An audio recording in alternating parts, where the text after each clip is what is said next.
Hello everyone, it's Mimi here. BMS working in the NHS. And today's video will be about decalcification, which is part of the IBMS specialist portfolio in cellular pathology. So, just a quick introduction to this video. It will be short and sweet, I promise. I will discuss rationale and aims, learning outcomes, indicative content, resources, submission of evidence, Q&A ideas, evidence ideas, reflective statement, and some helpful tips to make candidates' portfolio better.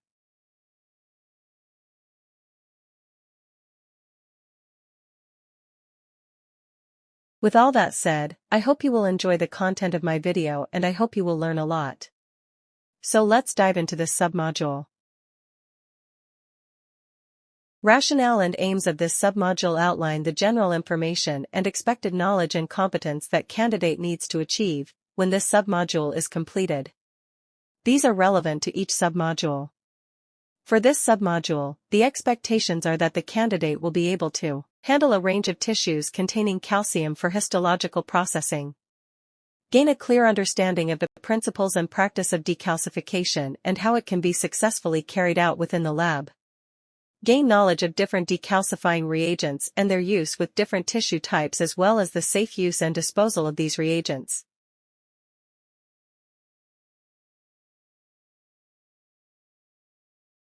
The learning outcomes demonstrate candidates' knowledge, skills, and competence in this submodule.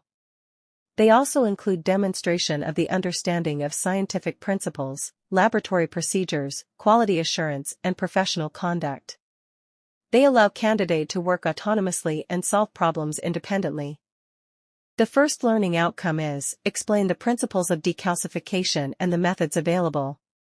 Candidate need to be able to explain decalcification process. Does the candidate know, what is decalcification? Do they know about various methods of decalcification available? Can they perform decalcification?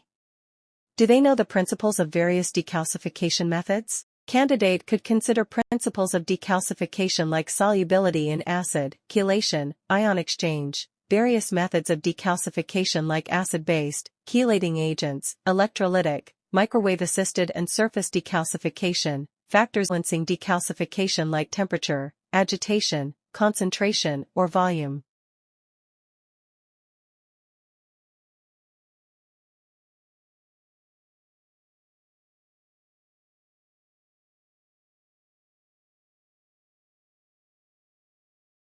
The second learning outcome is, discuss when decalcifying agents should not be used and explain why. Candidate needs to know when not to use decalcification and why. Does the candidate know when not to use decalcifying agents? Can they explain why certain samples should not be decalcified? Do they know the possible impacts of decalcifying samples that should not be decalcified?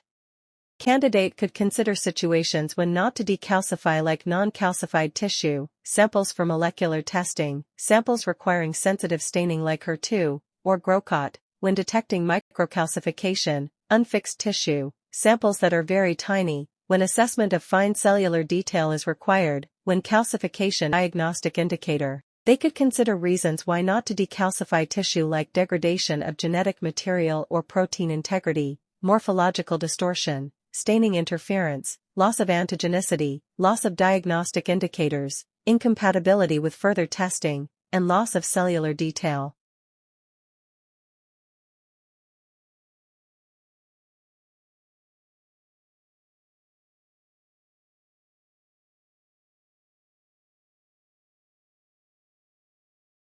The third learning outcome is, describe how decalcification may affect subsequent methods of analysis. Candidate needs to explain the effects of decalcification on further analysis. Does the candidate know about the effects of decalcification on subsequent analysis of tissue? Do they know why decalcification affects analysis? Do they know how the effects would look like on a stained slide? Candidate could consider H&E staining quality due to reduced staining intensity of nuclei, IHC staining affected by damage to antigens, affected molecular analysis due to damaged genetic material, prevented mineralization assessment due to loss of assessment of fine tissue details as extended duration of decalcification can damage tissue.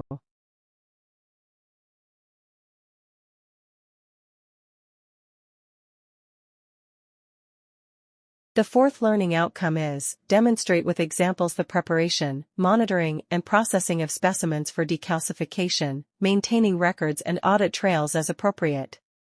Candidate needs to be able to prepare samples for decalcification and monitor the process. Does the candidate know how to prepare samples for decalcification? Do they know how to monitor decalcification process? Do they know how to record decalcification process correctly? Do they know how to keep audit trail? Candidate could consider fixation, specimen trimming, selection of the appropriate type of decalcifier, using temperature and agitation to speed up the process, monitoring using physical test, endpoint testing via chemical or radiographic tests, documentation, sample washing following decalcification and further processing, embedding and sectioning of decalcified sample.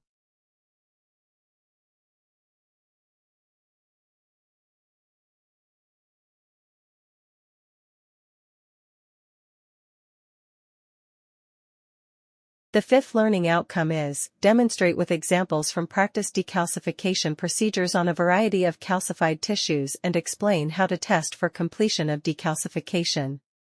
Candidate needs to decalcify variety of samples and test for completion of decalcification. Does the candidate know what decalcifying procedures are used in your lab? Do they use the same procedure for all samples, or do they use different procedures for different samples? If so, why would they use different procedures? Do they know what types of samples are usually decalcified? Do they know how to test for completion of decalcification? Candidate could consider different decalcifiers and decalcification methods for different samples like bone marrow trephine decalcification, other sample decalcification or surface decalcification. Different samples being decalcified like trephines, fem heads, reamings, head and neck resections and other sample types. Types of endpoint tests like chemical, physical, bubble test, weight loss weight gain, or X-ray.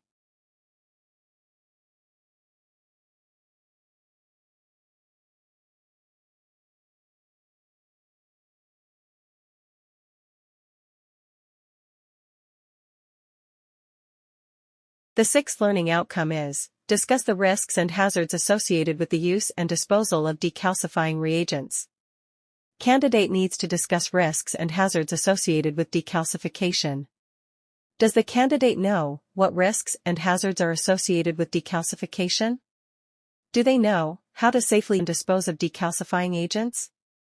Do they know the importance of using and disposing reagents safely? Candidate could consider health and safety risks like corrosive burns, respiratory hazards, acute toxicity, toxic fumes or sensitization, quality risks like over-decalcification, morphology damage, molecular alteration or equipment damage. Disposal risks like water contamination, environmental toxicity, dangerous reactions between various chemicals or presence of hazardous materials that require licensed contactors for disposal.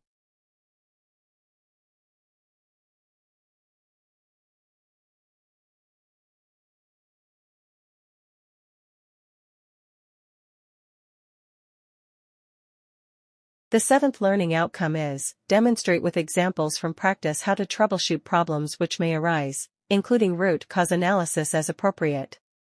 Candidate needs to troubleshoot problems with decalcification. Does the candidate know what the common problems associated with decalcification are?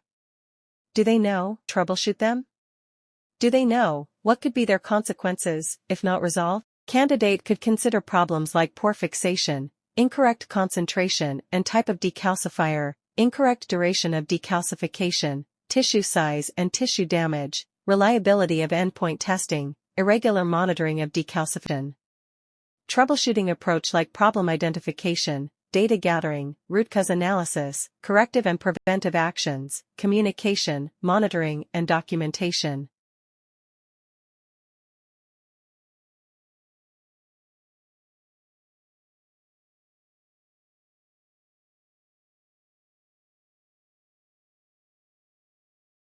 The eighth learning outcome is, explain the relative merits of decalcifying agents used within cellular pathology and be able to select the appropriate reagent for a range of samples.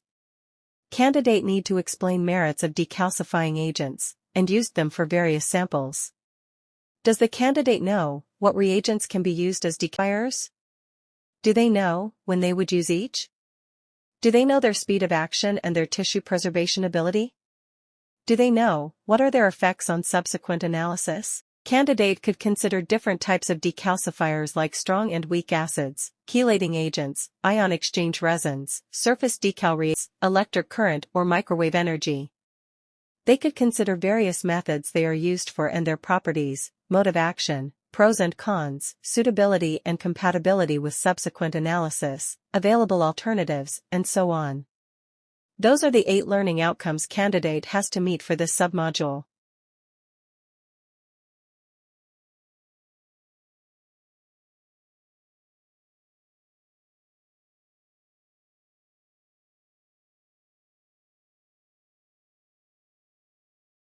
Indicative content highlights background knowledge that might be assessed during the viva. They may or may not be demonstrated by the learning outcomes or candidate's evidence. In this submodule, candidate is expected to have the knowledge and understanding relevant to homeostatic regulation of calcium levels, pathological significance of calcium in tissue. Resources section on the Brightspace contains some very useful information for this submodule. Submission of evidence section on Brightspace informs the candidate what evidence needs to be submitted for each subsection. Candidate needs to submit answers to questions that were set by the training officer. I will share some examples of possible question suggestions later on. Candidate also needs to select an additional piece of evidence relevant to this submodule. For evidence ideas, please have a look at the video for trainee. Each submodule also requires the candidate to submit their reflective statement relevant to their practice and training in each submodule. These are some example questions you could give your candidate to test their knowledge, competence, and skills about this submodule. These should be based around the learning outcomes mentioned earlier. These are some more example questions you could use for this submodule. You could ask them to complete tables you created, based on the learning outcomes.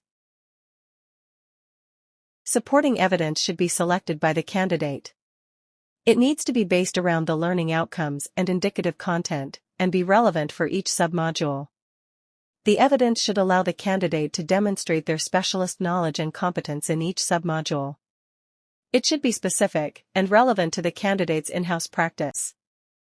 If you would like to see specific ideas for supportive evidence, please have a look at the video for trainees.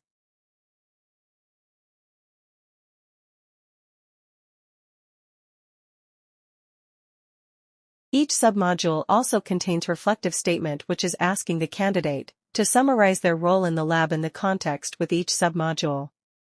How do they demonstrate that they can draw conclusion from what they have learned, reflect on their current practice and how it can change in the future due to gained knowledge? They could think about what is their lab role in context of this submodule. What impacts can their actions have on their colleagues, department as a whole and for the patients? They also need to write a personal reflection on their training in the lab, and explain why they chose their evidence. This is very personal to their own circumstance. It should demonstrate their ability to be self-aware when analyzing gaps in their knowledge. They can use it as an opportunity to reflect on aspects of their training, application of their gained knowledge and skills, and how they have achieved their goals. They should think about what their evidence demonstrates, and why they chose this specific evidence for this submodule. Also, they should write about what their training was like when it comes to this submodule and how their practice changed due to their training. Their reflective statements can also be used as a CPD evidence in case they are chosen to be audited by the HCPC. I would also like to share with you some helpful tips that can make candidates' portfolio look really good. Ask them to try and present the information in various formats such as tables, animations, pictures, posters, flowcharts, videos, photographs, PowerPoints, diagrams, graphs, infographics, charts. This nicely breaks down a lot of text that is usually present in specialist portfolios. Ask them to try and make it a little bit more interesting to the reader, which will be and eventually the assessor. Ask them to try and put themselves in your or the assessor's shoes. How would they like to read hundreds of pages of plain text? There is a saying I really like, and it goes like this: a picture is worth 1,000 words. I will make a video where I will share with you my evidence I used for my portfolio back in the day. Hopefully that will help.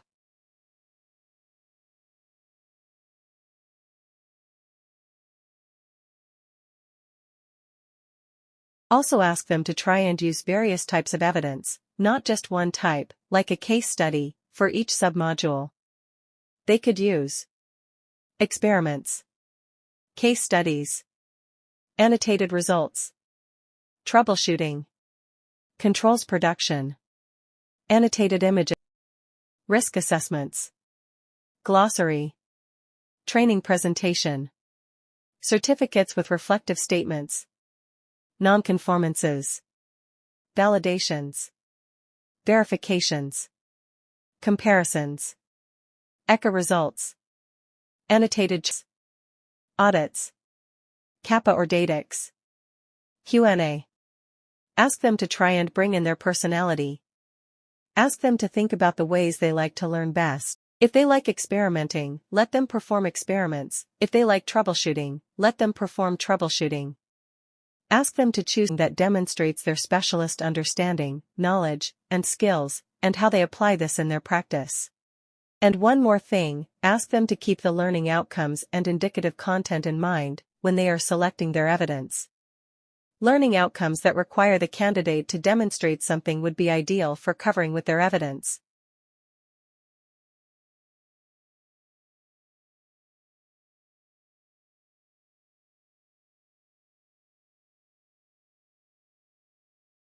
And this brings me to the end of today's video.